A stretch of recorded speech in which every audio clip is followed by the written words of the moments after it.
Hey, this is Brian Tarian from the Disability Digest with some tips to manage your communication with Social Security. It's an envelope from Social Security. And the focus of doing this is to make the process easier for you, to hopefully reduce some stress. And God forbid you receive some time-sensitive mail and maybe you've got a day or two left to reply to it, how to deal with that. Right? And these tips are applicable if you're going through the disability approval process and definitely if you're already on your benefits. And the first one is make sure you have your mail checked on a consistent basis. One of the areas where I see that there's been issues is people travel, which is fine, but have somebody check your mail. And if you have mail that is from the Social Security Administration, it'll say usually in the return address.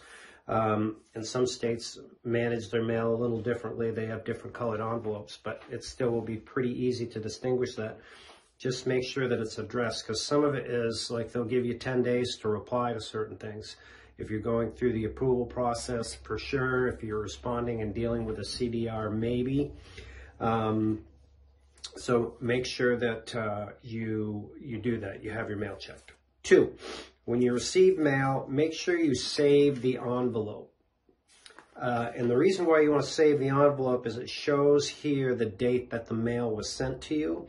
And if they say to you, well, okay, you have 10 days to respond, but this was sent like 5 days into those 10 days, your 10 days starts from the date that this was mailed. Actually, I think it's 5 days after the date that this was mailed. So hang on to the envelope. This is evidence, right? So that's the second tip. If you're returning mail to Social Security, send it certified.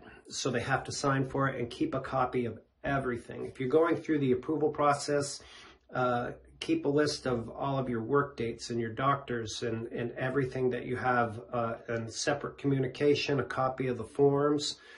Make sure you keep a copy of those and send them back. If you went through or going through a continuing disability review and you have the short form that's online, just print it off, keep a copy of it. Or the long form, you have to fill it out, and that's easier to make a copy of. So keep a copy, keep your evidence so that you can back it up. The last tip that I have for people is to be prepared. The process is the same. Going through the approval process, the steps are the same. After you apply, in a certain amount of time, you're going to get the forms. After the forms, you're going to have another step.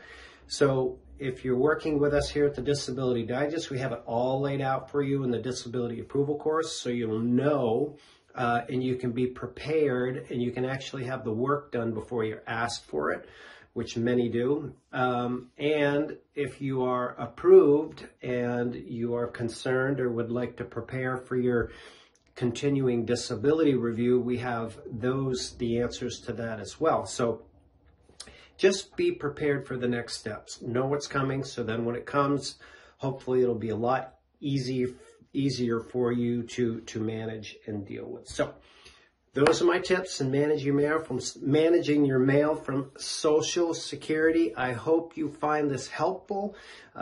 If you do and you're new here, we encourage you to subscribe and click the bell so you get all of our notices. And of course, if you're not a member, we invite you to join us as a member so we can give you a customized approach to helping you get your benefits, keep your benefits, or maximize your benefits. There will be a link to join us right below the video.